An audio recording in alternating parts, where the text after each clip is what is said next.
saya ingin ingatkan pada satu hal. Pinjol, ingat itu. Saya ulangi, pinjol, pinjaman online. Itu termasuk riba. Dan ini ribanya adalah riba paling komprehensif, riba paling kompleks yang memang mencakup semua bagian-bagian unsur riba. Baik ya, dari mulai awalnya, dari mulai perjanjiannya, dari mulai penambahannya, dan unsur-unsur mafsadat yang merugikannya terekam jelas semua keterangan Al-Quran, itu runut dan runtut semua konsekuensinya ada di situ. Ya, hati-hati betul dari mulai meminjam, walaupun sekarang semakin berkembang, cukup dengan tanda pengenal, cukup dengan jaminan teman-teman, tanpa sadar jaminan teman-teman itu adalah jangkar pertama yang menjalarkan dan menularkan penyakit riba itu. Ketika seseorang menjaminkan temannya, ya baik sepengetahuan atau tanpa sepengetahuannya, itu terkoneksikan. Boleh jadi dengan itu kemudian yang lainnya juga ikut terpancing atau mungkin juga ikut tertarik, sehingga dengan itu penyakit ini bukan hanya, mohon maaf, bisa dilakukan oleh orang yang meminjam secara online ini, ya, yang dia terikat langsung, tapi berpotensi mengajak kepada yang lain-lainnya. Dan yang kedua, konsekuensinya adalah ketika seseorang meminjam dengan skema online ini, itu sudah pasti dia mesti mengembalikan lebih dengan jangka tertentu, dan kadang juga mendapatkan penambahan-penambahan yang di luar nalar, ya, sekali lagi di luar nalar, ketika jedanya tidak terpenuhi, bertambah kembali, dan itu sudah pasti konsekuensi yang diisyaratkan dan disebutkan dengan tegas dalam Al-Quran. Satu, menyulitkan pada diri sendiri peminjamnya.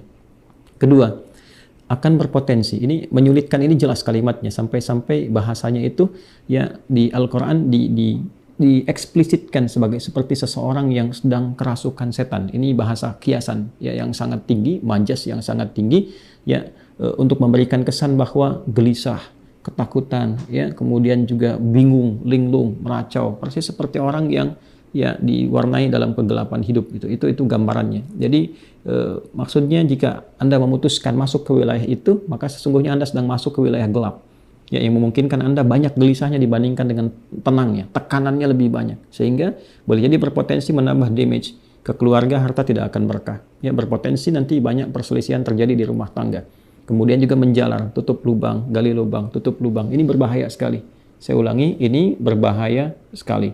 Karena itu, saya menyarankan kepada teman-teman umat Islam dimanapun berada, hindari bentuk riba seperti ini. Hati-hati. Dan ini tidak akan pernah membahagiakan, tidak akan pernah menyukseskan, tapi mengarahkan kepada sifat-sifat penyesalan yang mendalam, baik di dunia ataupun di akhirat. Dan jangan sampai nanti meninggalkan beban kepada keluarga dan keturunan-keturunan.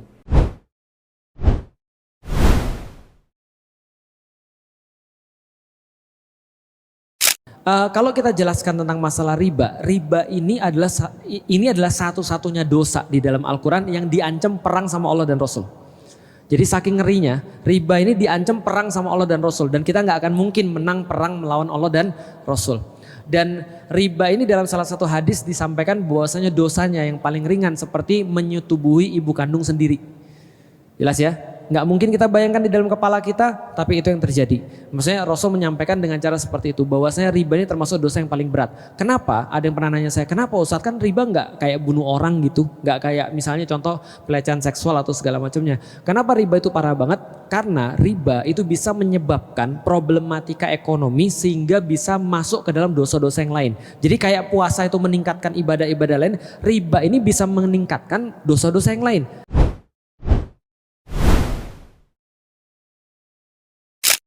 Kalau kita korek itu yang tadi dibahasakan, gali lubang, tutup lubang, ya.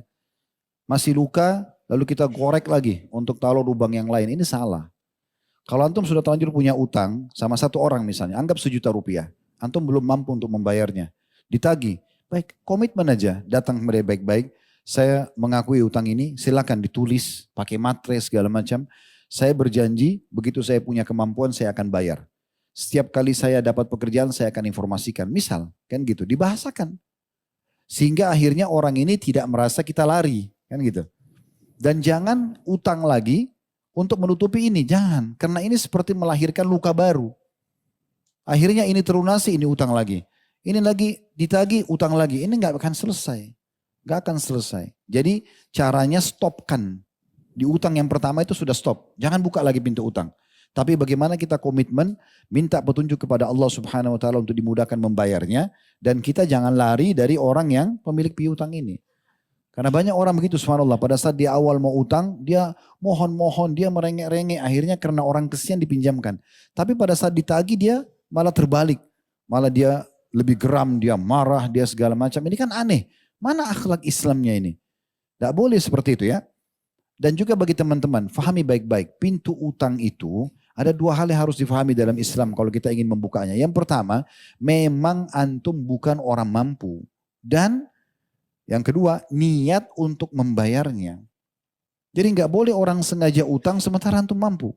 Kan gitu. Nggak boleh. Orang mampu tapi sengaja utang. Jangan, nggak boleh.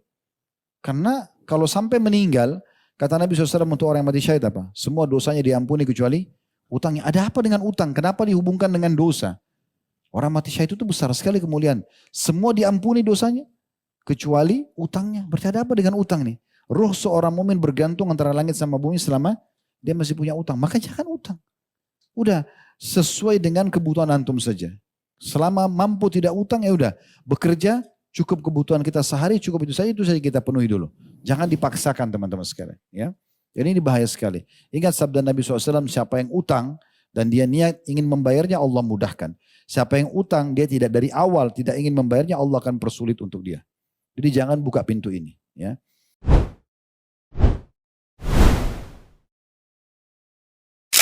Ustadz, solusinya bagaimana? Teman-teman, kita sudah ketahui, di lingkup kita itu ada masjid. Di dalam masjid ada skema di situ untuk zis, zakat, infak, sedekah. Ke atasnya turunannya ada baznas yang dikoordinasikan satu dengan yang lainnya. Bukankah di situ ada 8 golongan untuk berhak menerima zakat? Jangan malu. 8 golongan itu lihat apakah kita bagian yang termasuk di dalamnya. Kemudian di luar skema zakat ada infak, ada sedekah. Maka mulailah dikemas, dikoordinasikan. Masjid fungsikan. Jangan cuma tempat sholat, datang orang kemudian pulang. Mitigasikan wilayah sekitarannya. Bikin database. Siapa yang kurang-kurang, dibantu mereka. Koneksikan tuh. Baznas difungsikan dengan baik.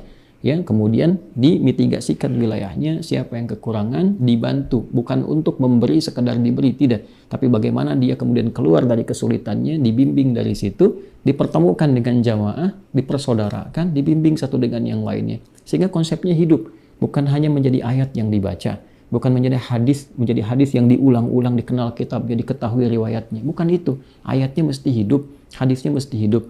Kalau ini bisa digunakan dengan baik, saling membantu satu dengan yang lainnya, bukan sekedar diberikan ikannya, tapi dibantu dengan kailnya, maka apa yang terjadi? Insya Allah keberkahannya bukan hanya mengangkat seseorang dari kesulitan, tapi insya Allah keberkahan itu akan dirasakan dalam konteks kehidupan sosial, berbangsa, dan bernegara. Maka kemiskinan akan berkurang, karena semua orang terpacu. Walaupun negara bertanggung jawab mengentaskan kefakiran dan kemiskinan, yang kemudian berusaha diproyeksikan ini bisa terangkat, namun di balik keterbatasan yang tentunya kita pahami bersama, di situ kita hadir kemudian untuk mengimplementasikan nilai-nilai keislaman kita, sehingga semua saling membantu, saling mengisi, dan membebaskan dalam kebaikan.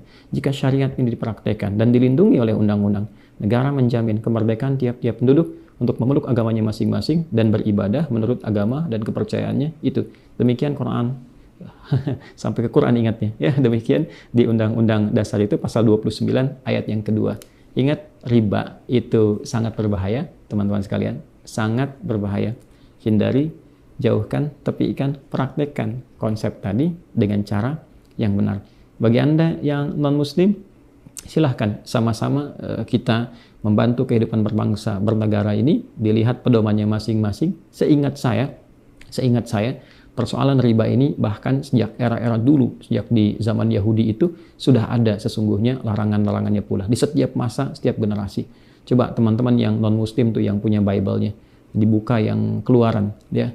Di Keluaran, kemudian di ayat yang ke-22, pasal yang ke-25. Ya, Keluaran 22, 25. Coba Anda lihat di situ. Ya, di situ Anda akan temukan bagaimana kemudian juga umat-umat pada masa itu di Yahudi itu dilarang menghutangi seseorang dan mengambil bunga dari situ. Ya, itu bagian dari riba. Jadi kalau kita mau jujur, sesungguhnya riba itu masalah sosial dari aspek yang sudah lama, ya umat yang sudah lama sampai dengan generasi-generasi kini dan mendatang yang harus dihindari. Waspadalah, berbahagialah menjadi muslim karena sampai sekarang kita masih bisa mendapatkan tuntunan yang kita usahakan keras sebagai ibadah kita pada Allah Subhanahu wa taala.